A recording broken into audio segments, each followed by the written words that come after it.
अब की टेक हमारी, लाज राखो गिरधारी। अब की टेक हमारी, लाज राखो गिरधारी। जैसी लाज राखी अर्जुन की, भारत युद्ध मझारी।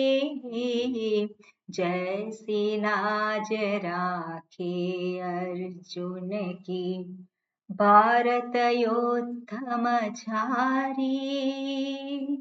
सारथी होके रथ को हांक्यो, सारथी होके रथ को हांक्यो, चक्र सुदर्शन धारी। भक्तनि टेकन टारी, अब की टेक हमारी, लाज राखो गिरधारी। जैसी लाज राखे द्रौपदी की, हो ननदीनी उधारी। जैसी लाज राखे द्रौपदी की, हो ननदीनी उधारी। खेचत खेचत दो भुज थाक्यो, खेचत खेचत दो भुज थाक्यो, दुशासन तजी हारी। चीर बढ़ायो मुरारी, अब की टेक हमारी, लाज राखो गिरधारी। सूरदास की लाज राखो, अब को है रखवारी। सूरदास की लाज राखो, अब को है रखवारी।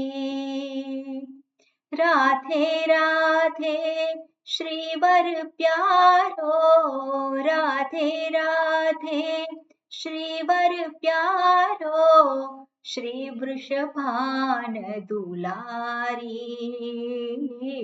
शरण आयो तुम्हारी, अब की टेक हमारी,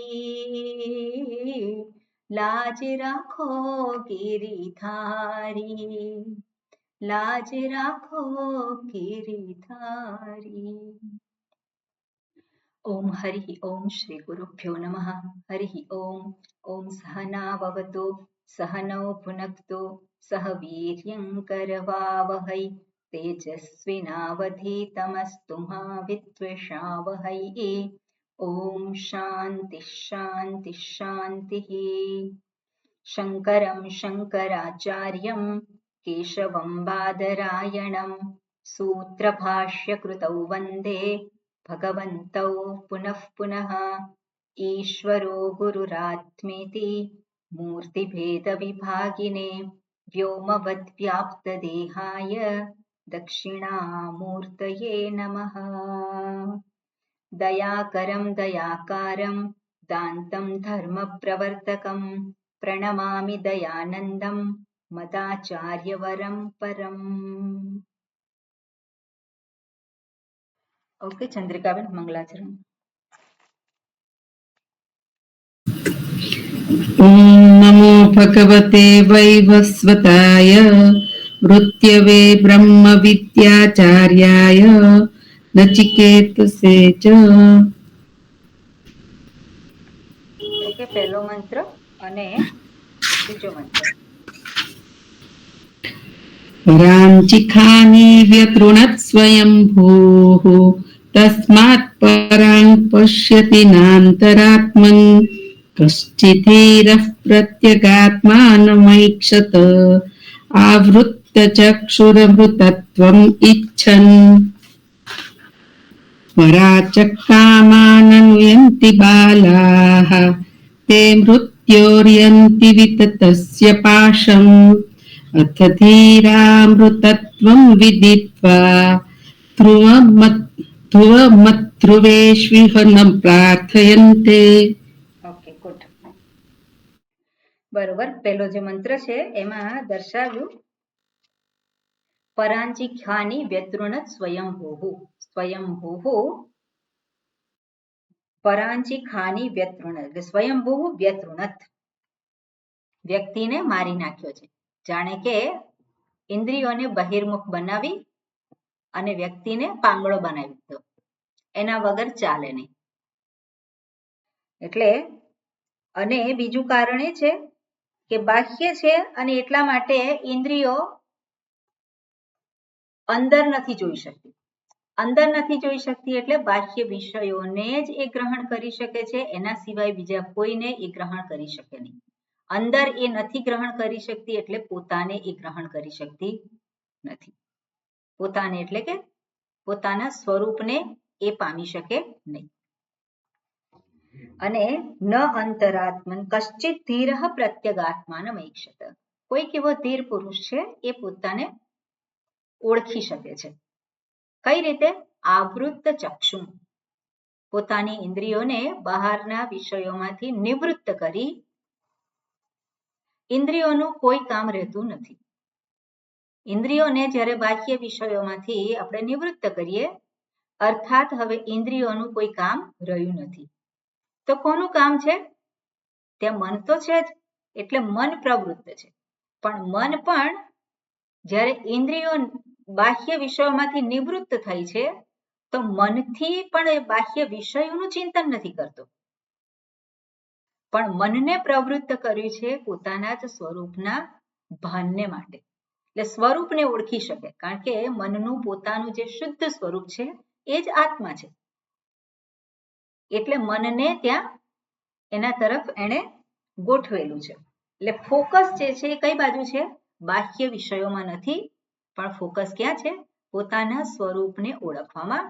એવું આગળના મંત્રમાં કહ્યું કે ધીર પુરુષ છે એ આ પ્રમાણે કરે છે.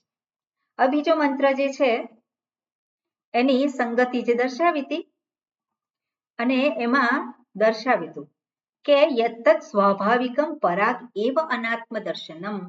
ઇન્દ્રિયોનું બાહ્ય વિષયોનું ગ્રહણ કરવું એ સ્વાભાવિક છે. જે સ્વાભાવિક હોય એના સંદર્ભમાં આપણે કંઈ કરી શકીએ નહીં. ઇન્દ્રિયો સ્વાભાવિક રીતે જ બાહ્ય વિષયોને જ ગ્રહણ કરે એવી જ ઈશ્વરે બનાવી છે. એટલે એને આપણે ગમે તેટલી રોકીએ અને છતાં પણ એ ગ્રહણ કોને કરવાની હતી? એનું સામર્થ્ય શું છે? બાહ્ય વિષયોને ગ્રહણ કરવાનું જ સામર્થ્ય છે.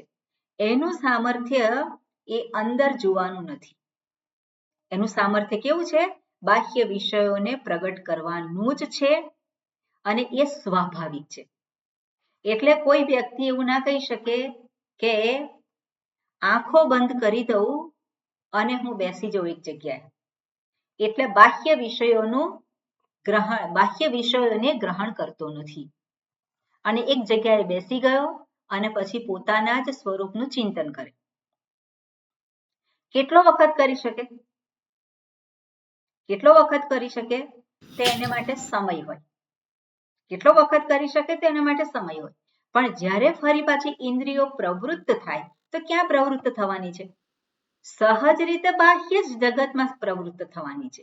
એટલે ઇન્દ્રિયોને રોકી રાખો તમે તો કેટલો વખત રોકાવાની છે? એટલે ઇન્દ્રિયોને રોકી રાખવી એ જ માત્ર ઉપાય નથી.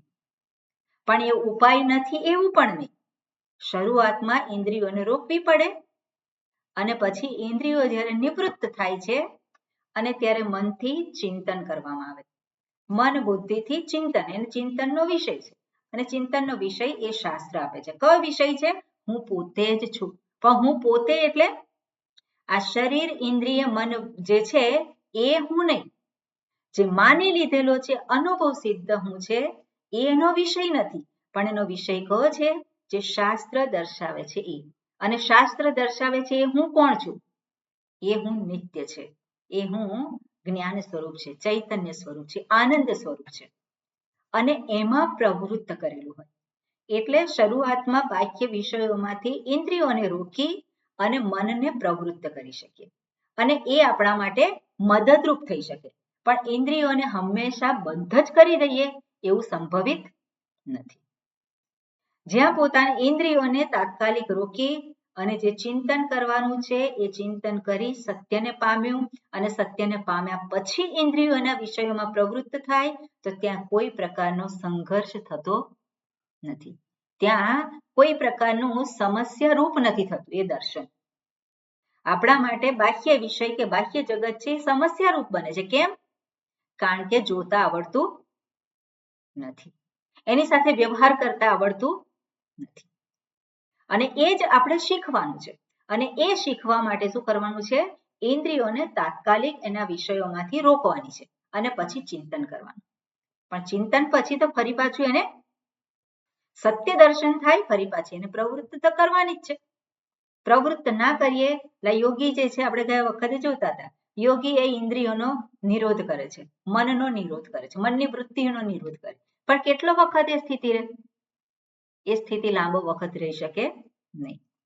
અને આપણે શાસ્ત્ર જે છે એ તાત્કાલિક ઉપાય વિશે નથી વિચારતા. એ કાયમી વિચાર, કાયમી આપણને એનો ઉપાય જે છે એ આપે છે, કાયમને માટે સમસ્યામાંથી મુક્ત.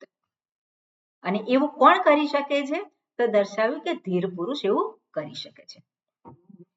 બરોબર. અને આપણે ગયા વખતે એ જોતા હતા કે યાચ પરાક્ષુ એવ અવિદ્યા ઉપપ્રદર્શિતેષુ દૃષ્ટા દૃષ્ટેષુ ભોગેષુ તૃષ્ણા તાભ્યામ અવિદ્યા તૃષ્ણાભ્યામ પ્રતિબદ્ધ આત્મદર્શનાહ.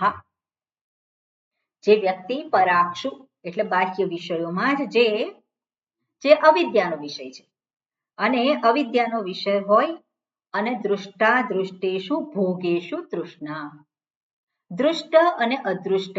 દૃષ્ટ એટલે જોયેલું અને અદૃષ્ટ એટલે જાણેલું. એટલે જોયેલા અને જાણેલા વિષયોના સંદર્ભમાં હવે એને તૃષ્ણા રહી નથી. અને તૃષ્ણા અને ઈચ્છા એ બંનેના સંદર્ભમાં એ બંનેના અર્થને આપણે જાણેલો હતો. એટલે તૃષ્ણા કોને કહેવાય અને ઈચ્છા કોને કહેવાય? ગઈ વખતે આપણે વાત કરેલી, કોને યાદ છે? તૃષ્ણા અને ઈચ્છા. ઈચ્છા એવું છે કે એ પૂરી થઈ શકે, જ્યારે તૃષ્ણા કદી પૂરી થાય જ નહીં. તૃષ્ણા ક્યારેય પૂરી થઈ શકે નહીં. મને ઈચ્છા થઈ પાણી પીવાની, તરસ લાગી છે, પણ મૃગજળથી જ મારે તરસ છીપાવવી છે, તો એ તરસ મારી ક્યારેય છીપાય નહીં. કારણ કે મૃગજળ જેવી કોઈ વસ્તુ છે નહીં, એવું કંઈ પાણી છે જ નહીં. અને પાણી વગર તરસ છે છીપાય નહીં. પાણી જે હોય આપણે જોઈએ તો એ પાણીથી તરસ છીપાય, પણ મૃગજળ છે એનાથી તરસ છીપાય નહીં. એટલે મૃગજળથી તરસ છીપાવવાની ઈચ્છા જે છે એને કહેવાય તૃષ્ણા. ઈચ્છા પૂરી થઈ શકે, તૃષ્ણા પૂરી થઈ શકે નહીં. અને આ સંદર્ભમાં પહેલા પણ આપણે ચર્ચા કરેલી છે કે જગતના વિષયો માટેની ઈચ્છા, એ ઈચ્છા છે કે તૃષ્ણા છે? જગતના વિષયોની ઈચ્છા એ ઈચ્છા છે કે તૃષ્ણા છે? કહેવાય, કારણ કે દોડ દોડ જ કરે છે વ્યક્તિ. એટલે બધા જ આપણે ઈચ્છા જે છે પૂરી થાય. હવે જગતના વિષયો જે છે એને આપણે પ્રવૃત્ત થઈએ ને પ્રાપ્ત કરવા માટે, તો એ આપણને મળે છે કે નહીં, કે નથી મળતા? મળે છે પણ ક્યારેય પૂરા ન થાય. ઈચ્છા પૂરી થઈ ત્યાં, પણ એ ઈચ્છાની પાછળનો પરિબળ શું છે? સુખ પ્રાપ્ત છે. એ ઈચ્છા પૂરી થાય, વસ્તુ મારી પાસે આવે, પણ સુખ જે મારે જોઈએ છે એ સુખ મને મળે પણ ખરું અને ના પણ મળે. એટલે મારે તો સુખ જ જોઈએ છે. કેવું સુખ જોઈએ છે? તાત્કાલિક સુખ જોઈએ તો ઈચ્છા છે, પણ કાયમી સુખ જોઈએ વિષયોમાંથી, તે શું કહેવાય? તૃષ્ણા છે. બરાબર? તાત્કાલિક સુખ મને આપી શકે, પણ કાયમી સુખ મને આપી શકે નહીં. એટલે કાયમી સુખની ઈચ્છાથી પ્રવૃત્ત થવું, વિષયોને પ્રાપ્ત કરવા, એ શું કહેવાય? તૃષ્ણા કહેવાય. પણ પેલું શું કહેવાય કે સોલ્યુશન, ભૂખ લાગી અને ખાધું, દવા લઈ લીધી, ભૂખ લાગી અને ખાધું, એ શું છે? દવા છે. એ લઈ લીધી અને થોડા કલાકો માટે એ રોગ ગયો. થોડા કલાકો માટે ઈચ્છા જતી રહી ખાવાની. ફરી પાછું થોડો કલાક થાય એટલે ફરી પાછું ઈચ્છા થાય છે આપણને, અને ઈચ્છા થાય અને આપણે ખાઈએ તો પેટ ભરાય છે કે નહીં? તૃપ્તિ થાય છે કે નહીં? એ થાય, એની ઈચ્છા કહેવાય. પણ એ ખાઈને હું સુખી થઈ જઈશ, કાયમને માટે સુખી થઈ જઈશ, એવું એ થાય નહીં, ત્યારે એને તૃષ્ણા કહેવાય. બરોબર ને? એટલે આપણે તૃષ્ણા અને ઈચ્છા જે છે એ બેનો ભેદ છે આપણે રાખવાનો. એવું નથી કે જગતના વિષયોની ઈચ્છા જ ના કરાય, એ તૃષ્ણા કહેવાય, એવું નથી. કયા દ્રષ્ટિકોણથી એ તૃષ્ણા છે એ સમજવાનું હોય. એટલે જગતમાં પ્રવૃત્ત થઈએ આપણે, કંઈક વસ્તુ જોઈએ છે ને પ્રવૃત્ત થઈએ અને આપણને મળે છે તો એ ઈચ્છા છે, પણ એના કારણે આપણે સુખી જ થઈ જઈશું એ મળશે એટલે, તો એવી કોઈ ગેરંટી નથી. એટલે એને કહેવાય તૃષ્ણા. સંબંધો બધા જ એવા છે જે સલામતી જ મને આપી દેશે, હું એમાં સલામતી શોધું, તો એને તૃષ્ણા કહેવાય. સાપેક્ષ સલામતી મળે પણ નિરપેક્ષ સલામતી ના મળે. એટલે આપણી ઈચ્છા શું છે? આપણી ઈચ્છા તો એ છે કાયમી સુખી જોવો છે મારે પેલા હુંને, તો કાયમી સુખી થાય એને માટે જ પેલો પ્રવૃત્ત થાય છે જગતમાં, પણ એ કાયમી સુખ એને મળે નહીં. કાયમી સલામતી આ જગત એને આપી શકે. અને આવો વિવેક જેણે કરેલો છે એ જ પોતાની ઇન્દ્રિયોને જગતમાંથી શું કરવાનો છે? નિવૃત્ત કરવાનો છે. કેમ નિવૃત્ત કરવાનો છે? કાયમી સુખ, કાયમી સલામતી એમાંથી મને મળી શકે નહીં. ટેમ્પરરી મળે તો ટેમ્પરરી જે કંઈ આપણે મેં કહ્યું ને, ભૂખ લાગી અને ખાધું, ઉપાય થઈ ગયો. એવી રીતે ટેમ્પરરી જે કંઈ ઉપાયો છે એ બધા કરી શકે, પણ કાયમી એનાથી સોલ્યુશન મળી જાય એવું થાય નહીં. એટલે એને કહેવાય તૃષ્ણા. અને એ જ વસ્તુ અહીંયા કહેલું છે, પરાક્ષુ એવ અવિદ્યા પ્રદર્શિતેષુ દૃષ્ટાદૃષ્ટેષુ ભોગેષુ તૃષ્ણા તાભ્યામ અવિદ્યા તૃષ્ણાભ્યામ પ્રતિબદ્ધ આત્મદર્શના. તાભ્યામ અવિદ્યા તૃષ્ણાભ્યામ એટલે અવિદ્યા અને તૃષ્ણા. તો અવિદ્યા અને તૃષ્ણા એ બેની વચ્ચે કયો સંબંધ છે? અવિદ્યા અને તૃષ્ણા એ બે વચ્ચે કયો સંબંધ છે? એ બંને જોડે પાક્કો સંબંધ છે. અવિદ્યા હોય તો જ તૃષ્ણા ઊભી થાય. બરોબર. એટલે એક માં છે અને એક દીકરી છે, એવું કહી શકાય ને? એક માં છે, અવિદ્યા હોય તો જ પેલી હોય, તૃષ્ણા હોય એનો મતલબ શું છે? કે અવિદ્યા છે. જ્યાં અવિદ્યા હોય ત્યાં તૃષ્ણા તો હોય જ, સહજ છે. એટલે અવિદ્યા તૃષ્ણાભ્યામ એમાંથી મુક્ત થવા માટે પ્રતિબદ્ધ આત્મદર્શના, જે આત્મદર્શન માટે પ્રતિબદ્ધ થયેલો છે, જેને આત્મદર્શન કરવું છે એને માટે શું છે? એટલે આગળના મંત્રમાં ફરી જે પેલો અધીર છે અને ધીર છે એ બંનેની વાત કરે છે. અને શું કહ્યું? પરાચહ કામાન અનુયંતિ બાલાહ. બાળક બુદ્ધિનો છે એ બાળક શું કરે?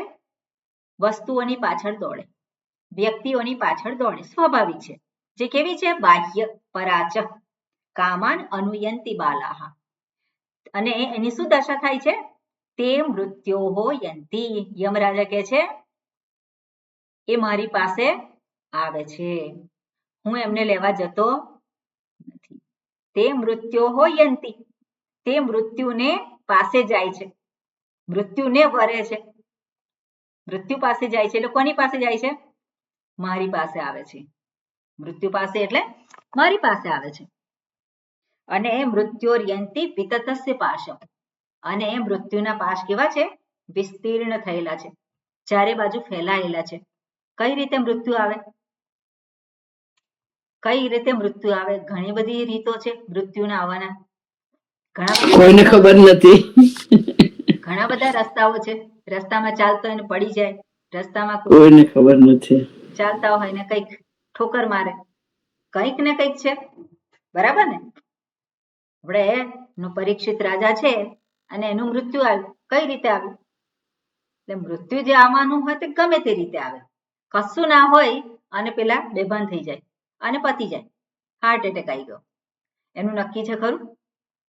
એટલે યમરાજા પેલા એમનું વાહન છે પાડો, એની પર બેસીને આવે એવું જરૂરી નથી, એ તો ગમે તે રૂપે આવે.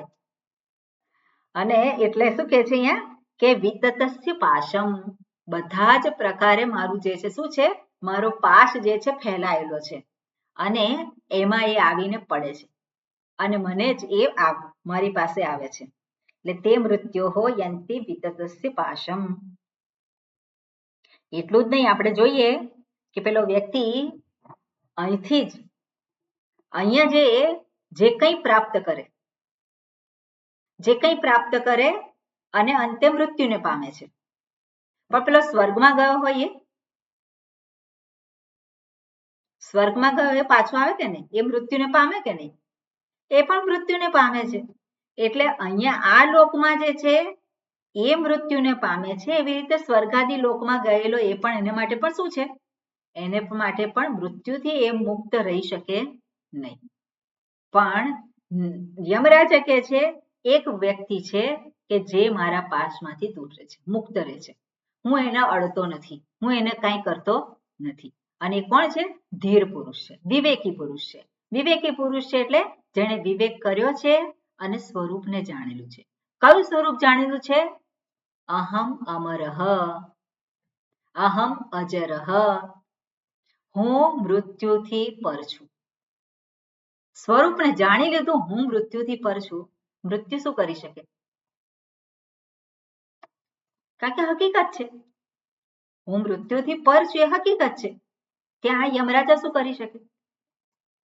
યમરાજાને એ કંઈ ના કરી શકે. એટલા માટે કે છે આગળ શું કહ્યું મંત્રમાં? અથ ધીરાહા અમૃતત્વમ વિદિત્વા. અથ ધીરાહા, જે ધીર પુરુષ છે. અથ એટલે પક્ષાંતરે. પહેલા જે વાત કરી એ બાળકની વાત કરી અને હવે જે છે મોટો, જે પુખ્ત વયનો આપણે કહીએ. પુખ્ત વયનો એટલે કોણ? જે વિચારશીલ છે. વિચારશીલ હોય એને પુખ્ત વયનો કહેવાય. પણ પુખ્ત વયનો થયો હોય, વૃદ્ધ થયો હોય અને છતાં પણ જો વિચાર ના કરે તેને કોણ કહેવાય? બાળક જ કહેવાય. એટલે અહીંયા કહે છે ધીરાહા, જે વિચાર કરે છે, ધીર પુરુષ છે, એને માટે શું કહે છે? અમૃતત્વમ વિદિત્વા, અમરત્વને જાણીને. વિદિત્વા એટલે શું છે? જાણીને. શું થાય છે? ધ્રુવમત ધ્રુવેશુ ન પ્રાર્થયંતે. વિવેકી પુરુષ છે એ અમૃતત્વને જાણે છે. અમૃતત્વને એટલે અમરત્વ કેવી રીતે પ્રાપ્ત થાય એને ખબર છે. અને એટલા માટે ધ્રુવમ, ધ્રુવમ એટલે શું છે? અચળ, જે ક્યારેય ચલાયમાન થતું નથી, અર્થાત જેમાં ક્યારેય પણ પરિવર્તન થતું નથી, જે હંમેશા જેવું છે એવું ને એવું જ રહે છે. અને એવું કોણ છે? એવું કઈ વસ્તુ છે? ધ્રુવનો તારો. ધ્રુવનો તારો. અને બીજું અહીંયા ધ્રુવના તારાની વાત કરી છે ઉપનિષદમાં. ધીર પુરુષ જાણીને. કોને જાણીને? જે અમૃત તત્વ છે. કોણ છે? ધ્રુવને જાણીને એટલે શું? પોતાના સ્વસ્વરૂપને જાણીને. પોતાના જ સ્વરૂપને. કેવું છે? ધ્રુવમ. બરોબર? ધ્રુવમ એટલે અવિચળ, જેમાં કોઈ પરિવર્તન આવતું નથી, એવા પોતાના ક્યાં જાણે છે? અધ્રુવેશુ. ધ્રુવમ અધ્રુવેશુ ક્યાં રહેલું છે? જે ચલાયમાન છે, જે પરિવર્તનશીલ છે, ત્યાં જ ધ્રુવમ રહેલું છે. પરિવર્તનશીલ એવું શરીર, ઇન્દ્રિય, મન, બુદ્ધિ, આ જગત, ત્યાં જ એ રહેલ છે. કઈ રીતે પ્રગટ થાય છે? સત્તા રૂપે. છે તે એ જ છે. બદલાય છે? નથી બદલાતું. હું બદલાય છે?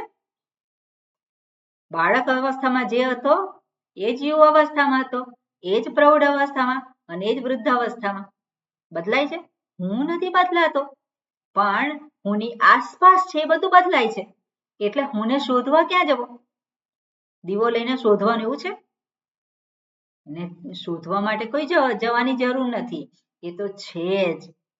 અને એનો નિશ્ચય કર્યો છે. નિશ્ચય કર્યો છે કે ક્યાં છે? હું મારી પાસે જ છું. હું ક્યાં છું? હું પોતે જ છું. અને અધ્રુવેશુ, જે કંઈ ચલાયમાન જે છે, જે કંઈ અસ્થિર વસ્તુઓ છે, ત્યાં જ હું છું. એટલે જ્યારે હું કહું છું હું છું, હું કોણ છું? હું હર્ષા છું. કોઈ પણ આપણે એની સાથે વિશેષણ તો લગાવી જ દઈએ છે. હું છું એવું આપણે કહેતા જ નથી ક્યારેય. કહીએ છીએ હું છું. જ્યારે આપણને કહેવામાં આવે કે વિચાર કરો, હું છું, અને ત્યારે આપણે વિચાર કરીએ કે આ શરીરથી મુક્ત એવો હું છું. નહીં તો કયો એવો સમય હોય છે કે જ્યારે આપણે કોઈ વિશેષણ વગર હું છું નો વિચાર કરીએ છીએ? કોઈક ને કોઈ વિશેષણ તો રહેલું જ છે. હું છું, હું શરીર છું, હું જાડી છું, હું હવે અસમર્થ છું. પોતાને જ હું આમ છું. તો એ બધા ઘણા બધા વિશેષણો જે છે એની સાથે લાગી જ જતા હોય છે. બરાબર ને? શરીર, ઇન્દ્રિય, સંબંધોને આધારે. પણ એ બધા જે વિશેષણો જ્યારે છે ત્યારે જ એ પોતાને જુએ છે. આ બધા જ વિશેષણોથી મુક્ત એવો હું છું. એટલે અધ્રુવેશુ ધ્રુવમ અહમ અસ્મિ. એવો વિવેક જે કરે છે એ ધીર પુરુષ છે. અને એ ધ્રુવમની જ પ્રાર્થના કરે છે. ધ્રુવમની જ પ્રાર્થના કરે છે એટલે પોતાના સ્વરૂપને જ ઓળખવા માટે, એ સ્વરૂપમાં જ સ્થિત થવા માટે એ પોતે પ્રાર્થના કરે છે. પ્રાર્થના કરે છે એટલે ઈચ્છા કરે છે. એની જ એના આકાંક્ષા છે. જે અધ્રુવેશુ જે છે, જે અસ્થિર વસ્તુઓ છે, જે પરિવર્તનશીલ વસ્તુઓ છે, એની એ કામના કરતો નથી. અને એવું આ મંત્રમાં કહે છે. ઓકે, એનો ભાષ્ય જોઈએ આપણે. હા પ્રજ્ઞાબેન, બોલું છું, રિપીટ કરજો. પરાચઃ બહિર્ગતાન એવ કામાન કામ્યાન વિષયાન અનુયંતિ અનુગચ્છન્તિ બાલાહ અલ્પપ્રજ્ઞાઃ તે. ગઈ વખતે વાંચ્યું તું, મને લાગે છે. નથી વાંચ્યું? ઓકે. તેન કારણેન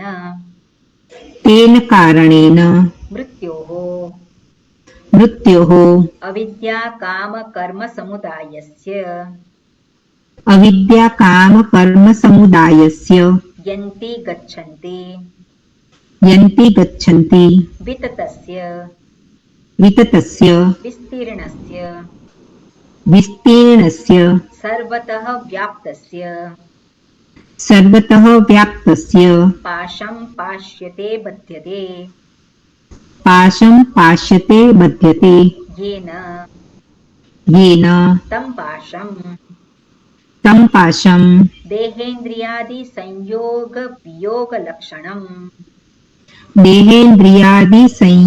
વિયોગ લક્ષણમ. ઓકે, શું કહે છે અહીંયા? પરાચઃ.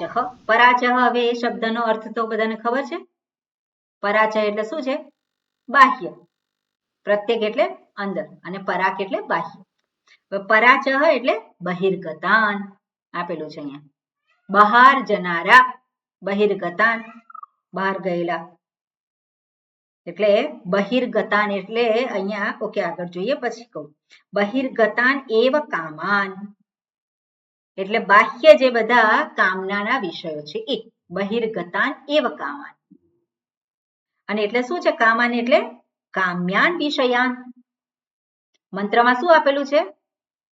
પરાચ કામાન અનુયંતિ બાલાહ. પરાચ કામાન, તો પરાચ એટલે શું છે? બહિર્ગતાન. કામાન, કામાન એટલે શું? કામ્યાન વિષયાન, કામનાના વિષયો. અનુયંતિ.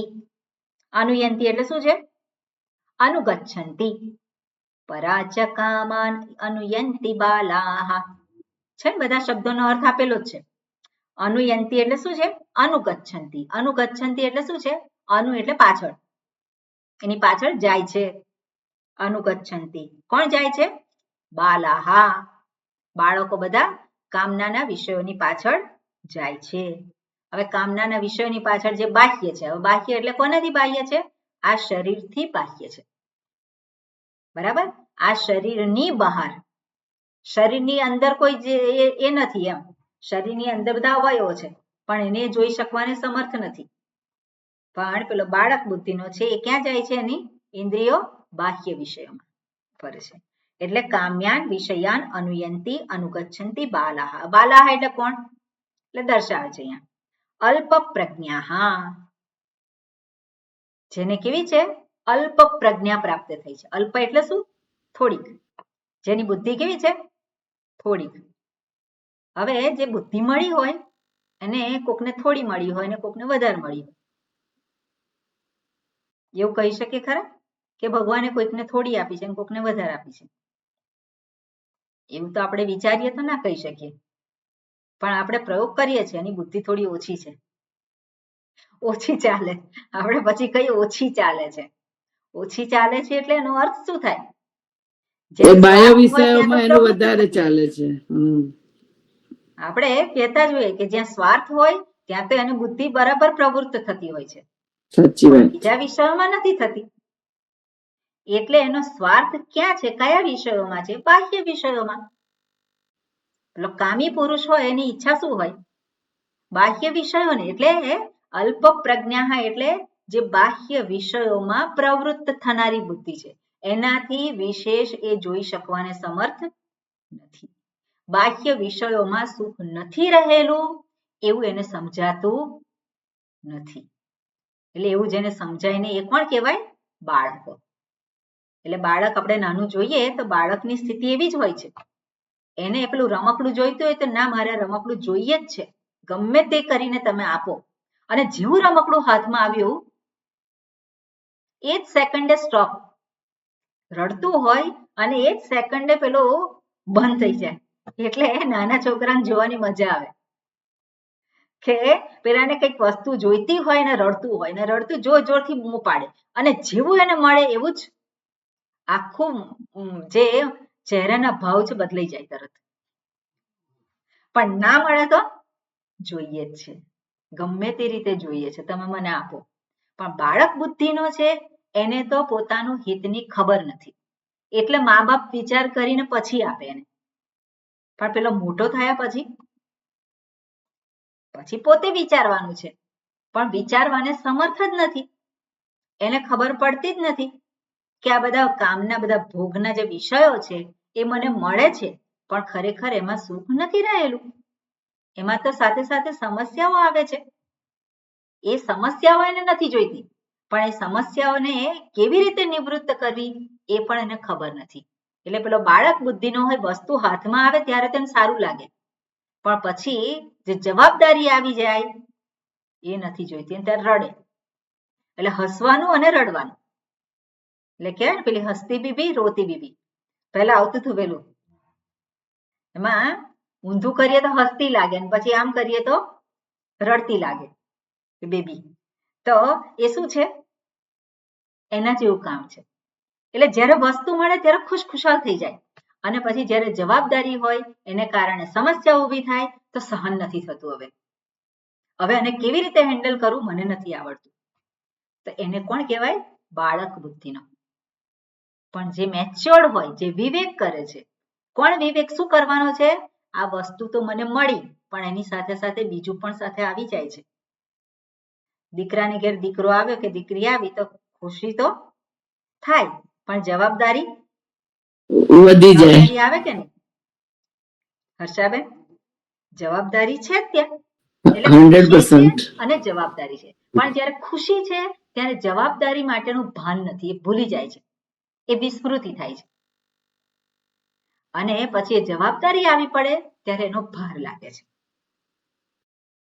પણ જ્યારે પેલું સુખ થાય છે એની સાથે સાથે જ બીજું પાસું પણ રહેલું છે અને એ જો જુએ તો પેલા વિષય માટેનો રાગ રહે નહીં, એને માટેની આસક્તિ રહે નહીં. પણ જે વિચારતો નથી એને અહીંયા કહ્યું છે બાળક બુદ્ધિનો. એટલે બાલાહા અલ્પ પ્રજ્ઞા તે તેન કારણેન, તે એટલે તેઓ બહુવચન છે, તે અલ્પ પ્રજ્ઞા કહ્યું ને, પ્રજ્ઞા એ બહુવચન છે, એટલે પ્રજ્ઞા તે તેન કારણેન એટલે આવી બુદ્ધિ હોવાને કારણે. શું છે આવી બુદ્ધિ હોવાને કારણે? મૃત્યોહો, મૃત્યોહો એટલે મૃત્યુના, મૃત્યોહો અને મૃત્યુ એટલે શું છે? તો કે અવિદ્યા કામ કર્મ સમુદાયસ્ય એ મૃત્યુ છે. અહીંયા યમરાજા કહે છે મને પામે છે, મારા પાશમાં પડે છે, એ મૃત્યુને પામે છે. એટલે શું?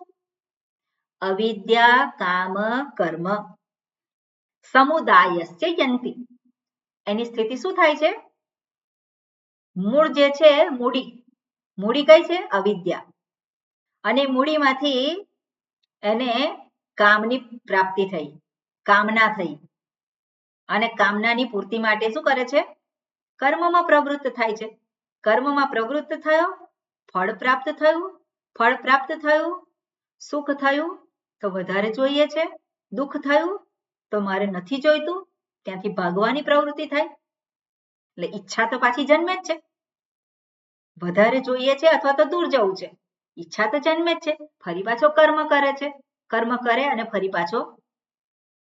એટલે આ જે છે હંમેશા ચાલ્યા જ કરે છે. અને એવા એક વિષયની ઈચ્છા છે?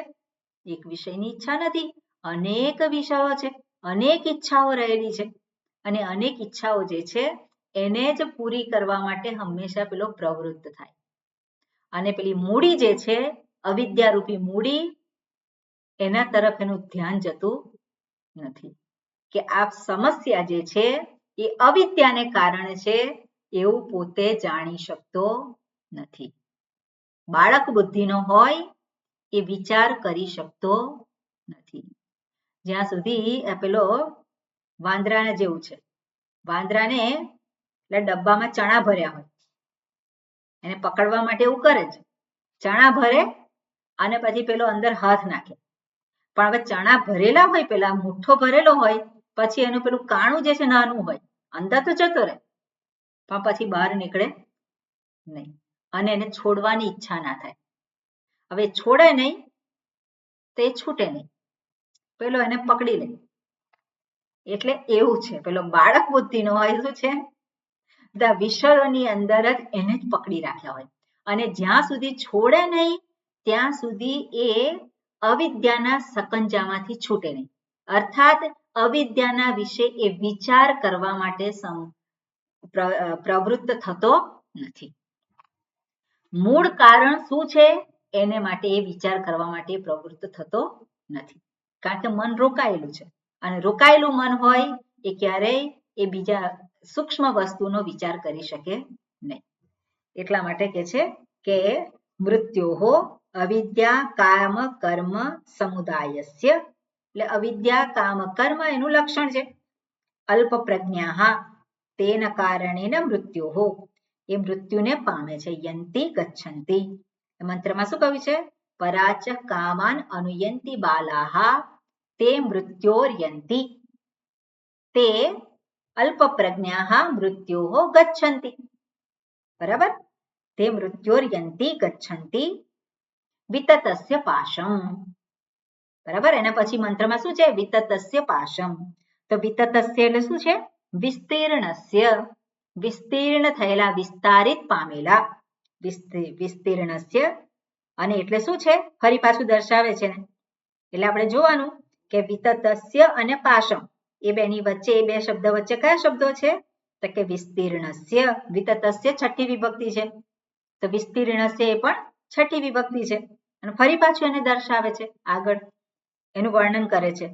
સર્વતઃ વ્યાપ્તસ્ય, સર્વતઃ એટલે ચારે બાજુથી, ચારે બાજુથી શું છે? વ્યાપ્ત થયેલું. વ્યાપ્ત થયેલું શું છે? પાશમ. ચારે બાજુ જે વ્યાપ્ત થયેલા પાશ જે છે એ પાશમ, અને પાશમ એટલે શું? વિતતસ્ય પાશમ કહ્યું છે મંત્રમાં. પાશમ એટલે ફરી પાછું છે પાશ્યતે બધ્યતે. પાશ્યતે એટલે શું છે? બધ્યતે. પાશ્યતે નો અર્થ છે બધ્યતે. બધ્યતે એટલે બાંધે છે. બધ્યતે બાંધે છે. એટલે પાશ્યતે બધ્યતે યેન તમ પાશમ. પાશમ શબ્દનો અર્થ આપ્યો. પાશ્યતે બધ્યતે યેન, જેનાથી એ બંધાય છે. બધ્યતે કર્મણી પ્રયોગ. પાશ્યતે બધ્યતે યેન, જેના દ્વારા એ બંધાય છે એને કહેવાય તમ પાશમ. બરાબર? પાશ કોને કહેવાય? જેના દ્વારા બંધાય છે તેને કહેવાય પાશ. વ્યક્તિ જે છે બંધાય છે. શેનાથી બંધાય છે? હવે જોઈએ તો વ્યક્તિ અજ્ઞાનથી. શેનાથી? એના અજ્ઞાન થકી બંધાય છે. મૂડી છે તો, પણ એ બંધાય છે, બંધન અનુભવે છે કે નહીં?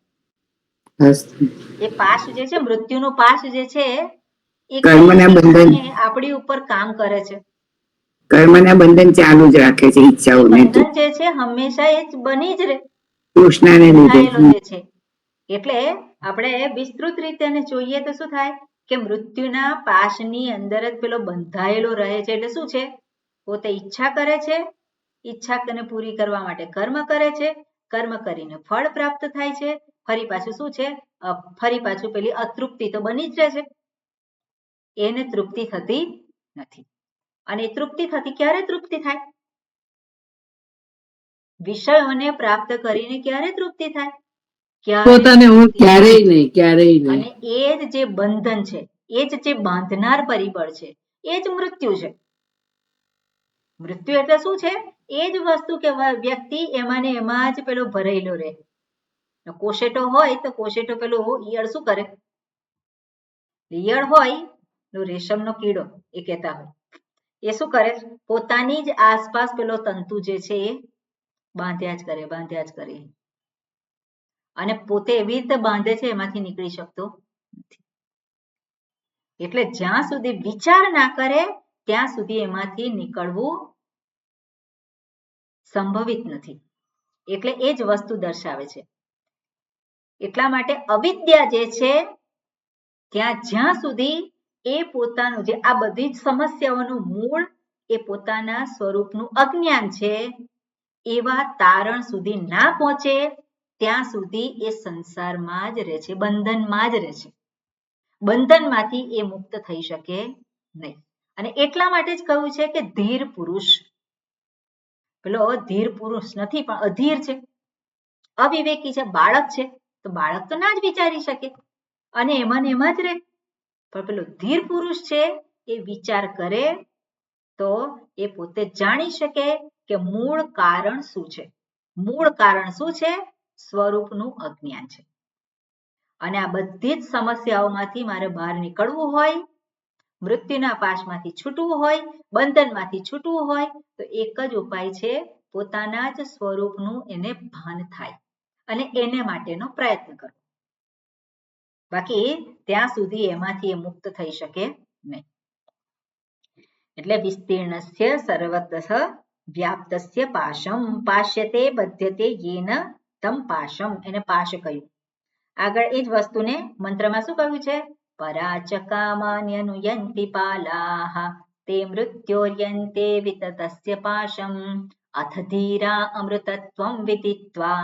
પછી આ વાક્ય શું છે? અથ ધીરા. ત્યાં સુધી આપણે જોવું પડે. હવે શું છે અહીંયા? અથ ધીરા એ વાક્ય નથી આવતું. એનો અર્થ શું છે કે હજુ પણ પેલો પાશમ શબ્દ છે એનું જ આગળ વર્ણન કરે છે. ભાષ્યમાં અથ ધીરા જ્યાં સુધી ના આવે ત્યાં સુધી શેનું વર્ણન છે? આજે આગળ વાત કરી છે એનું જ વર્ણન કર્યું છે. પાશમ તો તમ પાશમ. ફરી પાછું એને શું કે છે? દેહેન્દ્રિયાદિ સંયોગ વિયોગ લક્ષણ. લક્ષણ આપ્યું છે અહીંયા કે કયા પ્રકારનું પાશ છે? તો દેહ ઇન્દ્રિયાદિ સંયોગ વિયોગ. દેહની સાથેનો સંયોગ અને વિયોગ. એટલે શું છે? એક શરીરમાં આવ્યો, ત્યાં પ્રારબ્ધ પૂરું થયું અને ગયો. ફરી પાછો આવે છે કે નહીં? ફરી પાછો પેલો આવે છે કે નહીં?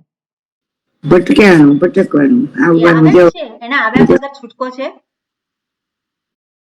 એ ન આવે એવું થાય ખરું? એવું થાય જ નહીં, કારણ કે એની પાસે કર્મ છે અને સંસ્કાર છે, અતૃપ્ત ઈચ્છાઓ છે. એટલે અતૃપ્ત ઈચ્છાઓ જ એને નવા શરીરની પ્રાપ્તિ કરાવે છે. જે પ્રકારની ઈચ્છાઓ હોય એ પ્રકારનું શરીર મળે છે. અને એટલે જ્યાં સુધી પેલી અતૃપ્ત ઈચ્છાઓ અતૃપ્ત ઈચ્છાઓ શું છે? સંસ્કાર. અને સંસ્કાર કેવી રીતે પડે છે? પોતે જે કંઈ કરે છે પરિણામે સુખ થાય તો મારે આ વસ્તુ વધારે જોઈએ છે. સુખ જે છે એટલે શું છે? એ મનમાં આ વસ્તુ મને મળી અને મને સુખ થયું, તો એ ફરી પાછું એ જ વસ્તુને પ્રાપ્ત કરવા માટે ઈચ્છા થવાની છે. કેમ? કારણ કે એની છાપ પડેલી છે. એટલે જ્યાં સુધી એ છાપમાંથી મુક્ત ના થાય ત્યાં સુધી એ વિષયોની ઈચ્છા કરવાનો જ છે. અને વિષયની ઈચ્છા કરવાનો છે તેની પાસે કર્મ તો છે જ. અને એટલે ભગવાન એને નવા નવા શરીરો આપ્યા જ કરે છે ઈચ્છાઓ પૂરી કરવા માટે. પણ જ્યાં સુધી એ સમજે નહીં કે આ જે ઈચ્છા જે છે એ જ સમસ્યાનું મૂળ છે, એ જ જન્મ અને મૃત્યુનું કારણ છે. એટલે જ્યારે એ સમજે પોતાની મૂળ સમસ્યા ત્યારે જ એ એમાંથી મુક્ત થઈ શકે.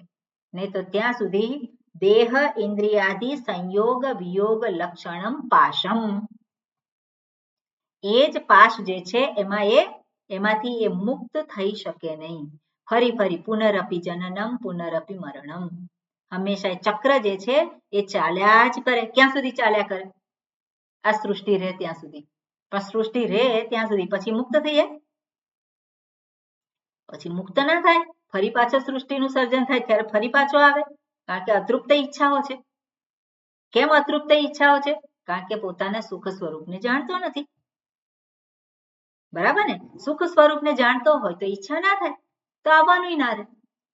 પણ જ્યાં સુધી નથી જાણતો ત્યાં સુધી તો એને આ પાશ જે છે એને માટે વિસ્તીર્ણ થયેલો છે. એટલા માટે વિયોગ લક્ષણમ, એટલે એનો અર્થ શું છે એટલે આગળના વાક્યમાં આપે છે. ઓકે, વાંચીએ આપણે. હા, જયવિંદાબેન.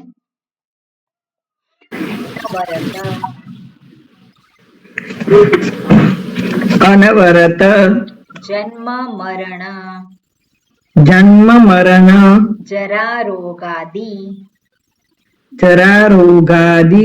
અનેક અનર્થ વ્રાતમ, આખો એક જ શબ્દ છે અનેક અર્થ. એટલે તમે બોલો, બરોબર? તમે જરાક પ્રયત્ન કરજો. આખો શબ્દ બોલું છું. ઓકે. અનવરત જન્મ મરણ જરા રોગાદ્યનેકાનર્થ વ્રાતમ. અનવરત જન્મ મરણ જરા રોગાદ્યનેકાનર્થ વ્રાતમ. Very good. પ્રતિપદ્યન્તે ઇત્યર્થઃ. પ્રતિપદ્યન્તે ઇત્યર્થઃ.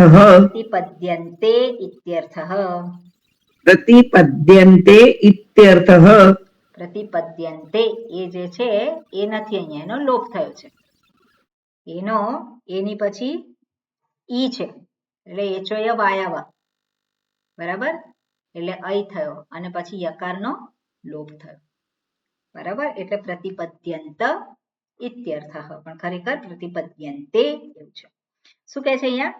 અનવરત જન્મ મરણ જરા રોગાદિ. અનવરત જન્મ, અનવરત એટલે શું છે?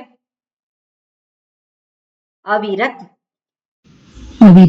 અવિરત જે છે એ શું છે? જન્મ અને મરણ. અને જન્મ મરણ હોય ત્યાં જરા પણ હોય, અને જરા હોય અને રોગ પણ હોય. બધાનો અનુભવ છે.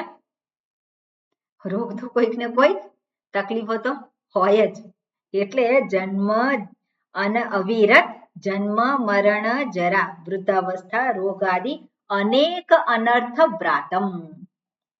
એટલે આ જે શરીર મળે છે એ શરીર શું છે? અનર્થ વ્રાતમ. વ્રાતમ એટલે સમૂહ. અનેક અનર્થોનો સમૂહ છે. એટલે શરીર પ્રાપ્ત થયું એટલે પેલો સુખી થઈ ગયો એવી આપણે કલ્પના કરાય નહીં. પણ પેલો બાળક બુદ્ધિનો હોય એને એવું જ થાય છે કે હું સુખી છું. પણ પેલો શરીરધારી હોય એ સુખી હોય એવું કહી શકાય નહીં. કારણ કે આ શરીરને આધારે અનેક અનર્થો પ્રાપ્ત થાય છે. શરીરની સાથે જ અનેક સમસ્યાઓ જોડાયેલી છે. એ સમસ્યાઓથી એ મુક્ત રહી શકે નહીં. ઇન્દ્રિયોની સાથે પણ અનેક સમસ્યાઓ જોડાયેલી છે જ. ઇન્દ્રિયો ક્યારેક તેજસ્વી હતી, અત્યારે કેવી છે? પહેલાના જેવી તેજસ્વી નથી. ઇન્દ્રિયો, મન જે છે એ મન સમસ્યાનું કારણ છે કે નહીં? મન છે એટલે તકલીફો છે ઘણી બધી. એટલે મન હોય, ક્યાં હોય મન? શરીર હોય ત્યાં મન હોય. અને મન હોય એટલે સમસ્યા હોય જ. બુદ્ધિ હોય તો બુદ્ધિ ત્યાં સમસ્યા છે કે નહીં? બુદ્ધિ હોય તો ત્યાં સમસ્યા વિશેષ છે. એટલે અહમ ઉભો થઈ ગયો, વારંવાર એને જ તકલીફ થતી હોય છે.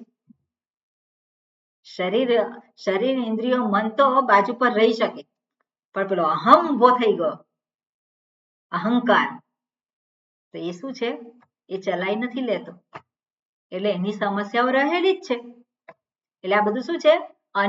અનેક અનર્થ વ્રાતમ, એની સાથે જોડાયેલા જ છે. એટલે કે છે અનવરત જન્મ મરણ જરા રોગાદિ અનેક અનર્થ વ્રાતમ પ્રતિપદ્યંતે ઇત્યર્થ. પ્રતિપદ્યંતે એટલે પ્રાપ્ત કરે છે, ઇત્યર્થ. એટલે તે મૃત્યોર્યંતિ વિતતસ્ય પાશમ. એટલે આ શરીર પ્રાપ્ત થયું છે ત્યારે પણ અનેક અનર્થની પ્રાપ્તિ થયેલી છે. શરીર જ્યારે એનું મૃત્યુ થાય એના પછી પણ શું છે? અનર્થ જતા રહે? અનર્થ જતા નથી. ફરી પાછું નવું શરીર પ્રાપ્ત થાય છે, અને નવું શરીર પ્રાપ્ત થાય ત્યારે ફરી પાછા અનર્થ. એટલે પેલો જે છે ને, પેલો કીડો વમણમાં પડ્યો હોય અને વમણમાં એ ફસાયેલો હોય અને પછી જોર કરી અને ત્યાંથી છલાંગ મારે, કૂદકો મારે અને પડે. ક્યાં પડે? બીજા વમણમાં.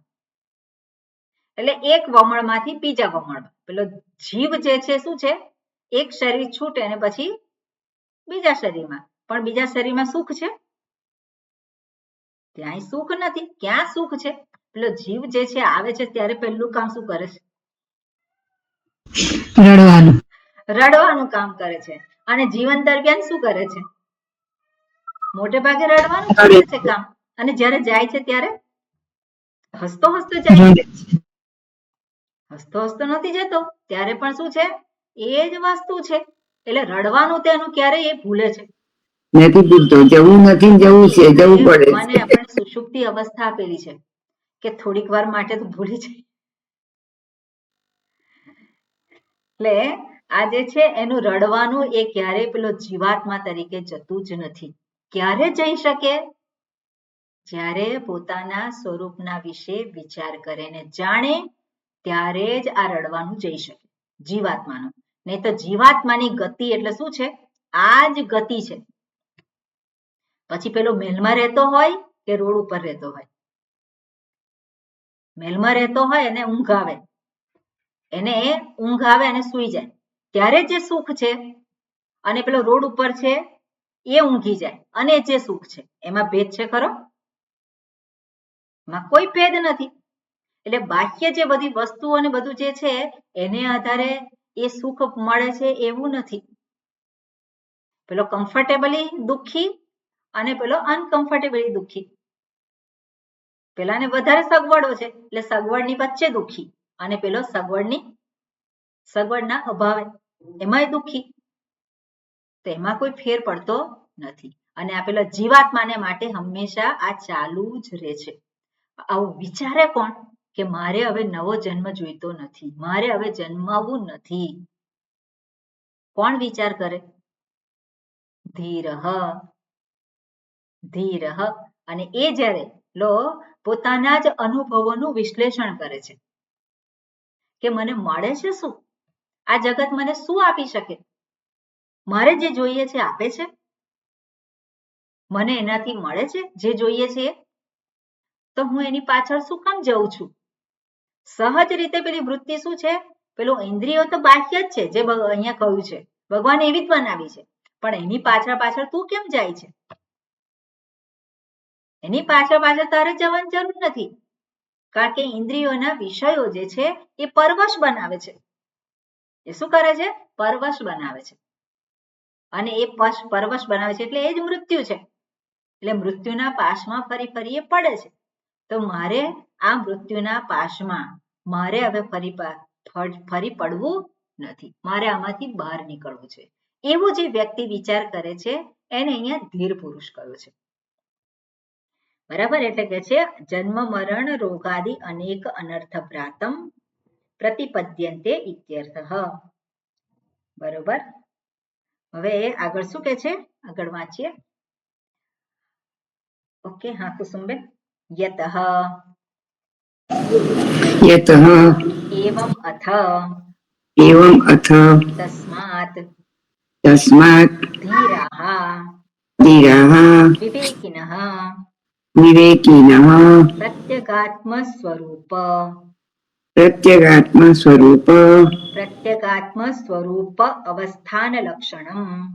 પ્રત્યેગાત્મ સ્વરૂપ અવસ્થાન લક્ષણમ અમૃતત્વમ ધ્રુવમ વિદિત્વા દેવાદિ અમૃતત્વમ હિ અધ્રુવમ ઇદં તુ પ્રત્યેગાત્મ સ્વરૂપ અવસ્થાન લક્ષણમ ન કર્મણા વર્ધતે નો કનીયાન ઇતિ ધ્રુવમ. એટલે મંત્રમાં શું કહ્યું છે? અથ ધીરા અમૃતત્વમ વિદિત્વા ધ્રુવમધ્રુવેષુ. એટલે ધ્રુવમ સુધીનું અહીંયા કહ્યું છે. અથ ધીરા અમૃતત્વમ વિદિત્વા. સો યતઃ, પહેલા આ ભાષ્યમાં શું કે છે? યતઃ એટલે યસ્માત, આ કારણથી એવમ અથ તસ્માત, યતઃ એવમ આવું હોય ને, આ કારણ હોય ને. યતઃ એવમ, શું કારણ હોય ને? તો આ જે પેલો જીવ જે છે એ હંમેશા શરીર બદલ્યા કરે છે, એને એ ચાલ્યા જ કરે છે, એને માટે એમાંથી બહાર નીકળી શકવું એ સંભવિત નથી, અને એટલા માટે આવું હોય ને. યતઃ એવમ અથ એટલે તસ્માત, અથ શબ્દનો અર્થ આપ્યો છે તસ્માત એટલે હવે પછી. શું કરે છે? આવું આ પ્રકારે છે, અને એટલા માટે અથ તસ્માત, ત્યાર પછી શું કરે છે કે ધીરાઃ એનો અર્થ આપ્યો વિવેકિનઃ. ધીર એટલે કોણ છે? અથ ધીરા અમૃતત્વમ વિદિત્વા. ધીરાઃ એટલે વિવેકિનઃ, અને વિવેકિનઃ શેને માટેનો વિવેક કરે છે? પ્રત્યેગાત્મ સ્વરૂપ અવસ્થાન લક્ષણમ અમૃતત્વમ ધ્રુવમ વિદિત્વા. જાણીને શું છે? ધ્રુવમ વિદિત્વા, ધ્રુવ જે અવિચળ જે છે એને જાણીને. અમૃતત્વમ વિદિત્વા, ધીર પુરુષો અમૃતત્વને જાણીને. મંત્રમાં કહ્યું છે ધીર પુરુષો અમૃતત્વને જાણીને. તો ધીર એટલે શું છે? વિવેકિનઃ. અને અમૃતત્વને જાણીને એટલે અમૃતત્વ એટલે શું છે? પ્રત્યેગાત્મ સ્વરૂપ અવસ્થાન લક્ષણમ.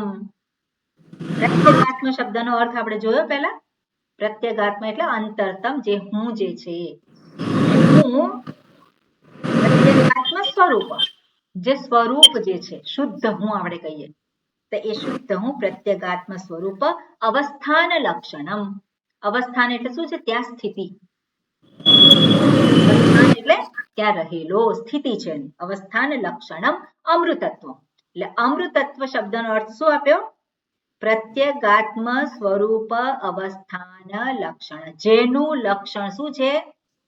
પ્રત્યેગાત્મ એવા, એટલે હુંનું સ્વરૂપ. હુંનું સ્વરૂપ નહીં, પણ હું એ પોતે જ જે સ્વરૂપ છે ત્યાં જ એની સ્થિતિ.